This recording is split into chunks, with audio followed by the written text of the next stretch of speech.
I'm Sarah Balascio, board certified art therapist at the Wellness Center at William and Mary. Here today in my backyard. The weather is fabulous, and some of the main ways that I've been dealing with this COVID-19 is being outside and art making. So I thought today I might show you all a simple way to make a face mask. The CDC is now recommending we wear masks and not take away from the critical supply that our medical providers need. So today I'm going to show you a version of a mask that all you'll need is sewing materials, but not a sewing machine. And I know there's a wide variety out there, from as simple as a bandana with rubber bands to even more elaborate when you do have a sewing machine. But this is sort of middle of the road that I think also might even bring you pleasure while you're making it. So yeah, I was thinking about how doing this is just so different for all of us, but one way to look at it is that we are helping our community by protecting ourselves. So, okay, so let's get started. I'm going to go through this step by step with you. Basically what you'll need is some fabric, and you can use old fabric that you had from a project. You can use old flannel shirts, or maybe even fabric from old curtains or things like that. I don't recommend t-shirt material. The CDC doesn't recommend it, and also it's very challenging to sew with. So yeah, you'll start with 2 pieces of fabric, roughly 6 inches by 9 inches. Okay, that's what they're recommending. And remember, it's going to look really big because we have to give it a hem, and then there's going to be the pleating, so it's going to look larger than just what would be covering your mouth. Then you're going to also need a needle and thread, okay, any color really, a good pair of scissors. These are my special sewing scissors that no one's allowed to touch, and this is, and some ruler or something to measure with. So this is just one that I happen to have in my sewing kit. Then you'll need either rubber bands, like hair ties, or this is just some cord that I had also lying around, or I had also even found some old shoelaces. So anything that you're going to use to tie it off with. For me, I found that having the 4 corners with cord felt a little more comfortable than the rubber bands, but whatever you have will work. So step 1, I'm going to show you all how to thread a needle. So for those of us that have never sewn before, I'm by no means a perfectionist. Part of what I feel like as an art therapist is that anyone can be an artist. It doesn't have to be perfect. You don't have to be very, very super talented and do it all the time. It's just about practicing like anything. So okay, you're going to start by grabbing a needle, the kind with an eye. Hopefully you can see that from here. And the eye is just the hole at the back of it, and you'll take your thread, and what you're going to do is thread it through. Let's see if I can have good luck and do this on my first time around. Whoa, professional. Okay, so then you're going to put it through, and you'll need a lot of it, but I find that if I have too much at a time, it can get tangled. So I usually do about an arm's length, and you want to fold it over, double it over like that. So say I have about an arm's length, then you're going to cut the end of the thread. And now what you want to do, so it's folded, like you have 2 pieces and the needle. And what you'll do now is make a bunch of knots toward the end of it. Okay, so tons and tons of knots, like maybe 5 or 6, one on top of the next. Sometimes they don't get right on top of each other, you'll see. So there's 2.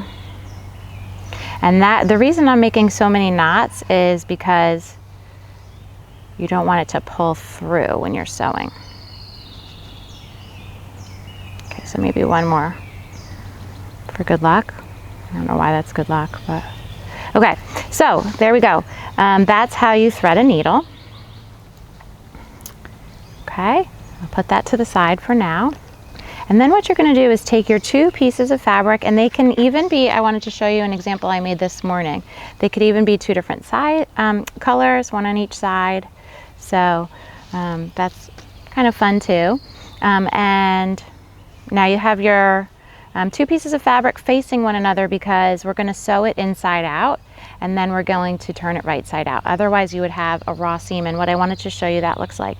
I made an example with 2 here. I don't know if you can see from where you are, but this is what it would look like if we just sewed it not inside out. It would have a raw edge, which is fine. I mean, basically the point is to protect your mouth, but just wanted to show you that's the difference. So this is when you sew it inside out, and this is like the raw edge. So I'm going to show you how to do it so that it has a nice hem. Okay, so we have our needle and thread. It doesn't matter where you start, but you have your 2 pieces, and you can even see mine aren't perfectly lined up. Another reason it doesn't matter, that because we're going to be turning it right side out. So you start on one corner, pull it through, and you'll see it stops at your knot. And if you want, you can trim this little tail now if it's bothering you. And then all we'll do is sew around all 3 edges, going up and down, making sure it's lined up and you're going through both, so front to back.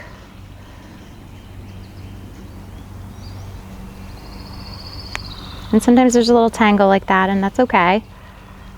And so you'll go all the way around all the edges, and I have a few different examples because I'm not going to bore you guys with watching me sew forever and ever. So let me get, and see, sometimes that happens. It'll loop over the corner, and just have to straighten it out. And you don't want to pull it too tight that it starts to pleat like that, right? So you're going to go all the way around and leave about 2 inches at the end. Okay, now I'll show you something that's already gone that far. I thought I had an example here. Yep, so I gotta put this the other way. So when you have it all the way, I'm gonna show you how it first is. When you've sewn all the way around 3 sides, and then you leave about 2 inches of a hole at the end, like I was saying. So I've sewn and then I have this 2 inches here left. You're going to turn it right side out, and you're going to be really excited about how you did, because you're going to say, oh my gosh, that looks really like a professional did it. So then you can also take like a pencil. I'm going to use my scissors because that's okay, but you could take a pencil and kind of poke out the edges, the corners. Oh, I think I forgot to say that you will need an iron. I might have forgotten that. And since I'm outside, I just have my iron as a prop. But I'll show you the next step. You do need an iron. So then we've sewn all the way around. We've turned it right side out. And we have about a little pocket right here, a little 2-inch pocket. So let me get my different steps out of the picture. So then what I would do, just for ease, I'm pretending this is plugged in outside, is iron it nice and flat. That'll help with all the next steps. So you iron it nice and flat. Okay, and then what you're going to do is iron it to create the pleats. And these are what are important in shaping it to fit your mouth. So all I do is, I'm going to try and do it towards you rather than me. Fold it down about 1/3 of the way, right? Like that. You can take your iron now. It's not going to work right now, obviously it's not plugged in. So iron, and then you'll do it again, a second one. And I promise you the ironing is like very, very satisfying, because it ends up very neat like this. So now you'll have your pleats, right? And you have your one section that's still open. And what I would do next is take my needle and thread again, and you're going to have to re-sew down the sides, okay? So now you'll do the same thing, going down the sides, holding down these pleats we just created. But I promise you, once you iron it, they almost kind of stay by themselves. If you're having trouble keeping them down, some people use like a little paper clip if you don't have a safety pin. So you're gonna do the same thing, sewing up and down, holding down the pleats just on the two ends, okay? And you'll also, at the same time, you can sew up that little, you'll see here, that little like 2-inch opening that we had left. Otherwise we wouldn't have been able to turn it right side out. Okay, so you should then have it sewn on the sides with your pleats. Okay, then the last step I want to show you is how to add the cords, okay, or the hair ties. So there's there's the hair tie option, and then, or like I said, there's cord, or some people maybe even have the stretchy cord, or like these are just even shoelaces I thought would be cute. So if you're gonna do the rubber bands, you only need 2, and you need them at the sides. And the same thing, I'll show you how I did this. I'm gonna take my needle and thread, let me find it, back. So you should ultimately, when you're doing this sewing, have always like 2 pieces of thread, because it's looped through the eye of the needle. Okay, so say I've made a bunch of those ties. Take your needle and you take your rubber band and you just hold it down, and all I did was I like to start underneath the fold so that you don't see the thread coming out, and you'll see what I mean when I do this.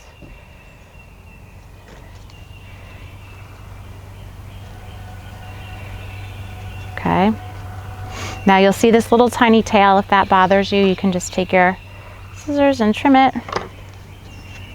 And then all you do is place the rubber band right there. I found in the middle is most helpful. And you're just gonna sew through it. I'm gonna add a little more to this one just for you guys to see.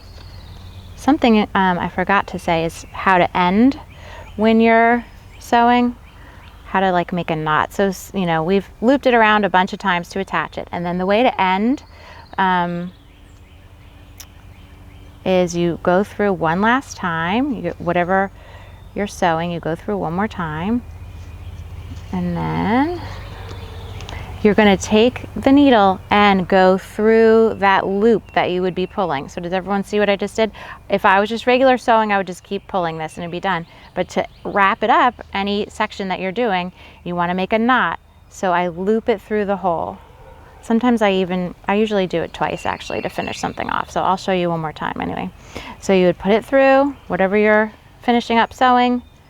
Then you have this loop that would normally just be pulled through, but instead you're gonna put the needle through it. So it's kind of like making a knot at the end. So that's, and then all you have to do is cut it and it's done. That's one way to attach the ear pieces. And then another option I'll show you, I didn't finish this on purpose, is just some cords. And when you're doing cords or anything like that, you want to do it from the 4 corners. So I hope this isn't feeling too complicated for people. Like I said at the beginning, there's so many different ones out there, and I just thought it would be nice to do it for our community here at William and Mary. But if you don't like mine, oh my gosh, there's a lot out there. Some are as simple as just a rubber band with a bandana, and some are very elaborate and fancy. And then some people have really been just getting into this and making lots for their community, or I even heard people asking to, you know, do it for nursing homes and things like that. So I'm going to show you how I attached my 4 corners. Of course, you don't need both. I'm just showing you that as my example here. So I usually start by going just right into the fabric, and you want to try to stay only through the first layer, as you can see. So not going through the front, but if you do, that doesn't matter. It's all good. So I'm pulling it through my first time. Then you place the cord and go through the cord, but also through the fabric again. Isn't it nice to hear those birds? I hope you guys can hear them. So So poking it through the cord, but also through the fabric. Hopefully you can see that.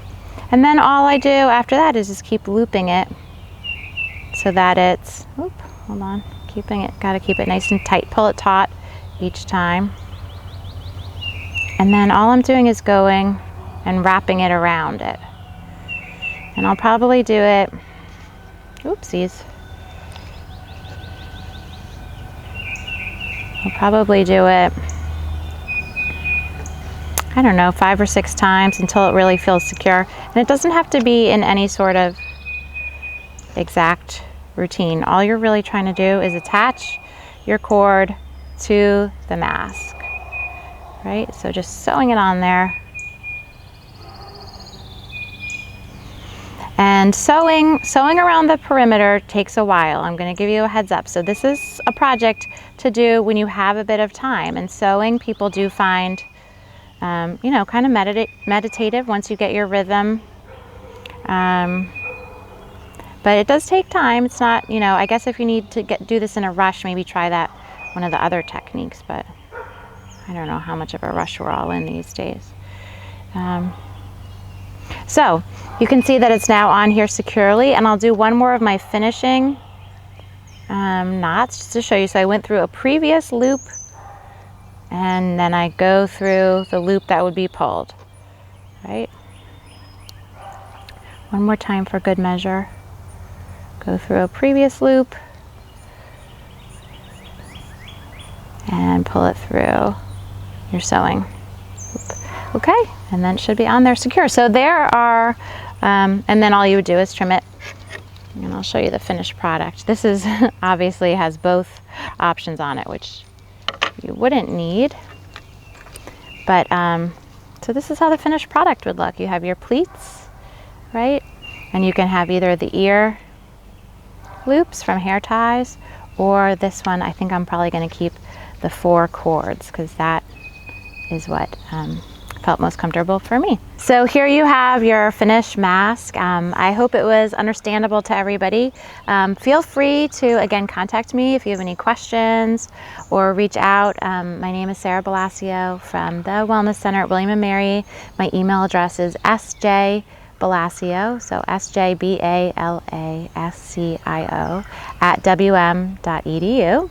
I also did want to say before signing off that, of course, I'm not a medical professional. I did just follow some of the basic CDC guidelines, and an important thing that they noted is that this does not replace our social distancing. This is kind of in addition, and it also is nice because it doesn't take away from the really valuable medical protective equipment that our frontline emergency healthcare professionals need. So generally my art therapy groups are not so specific as this, and I would love for people to come to the William & Mary Virtual Wellness website. I have some regular groups, including Drawing for Wellness and a knitting group that you're welcome to come to. This was kind of a special pop-up to show how to do these masks. But with that said, thank you everybody. Take care.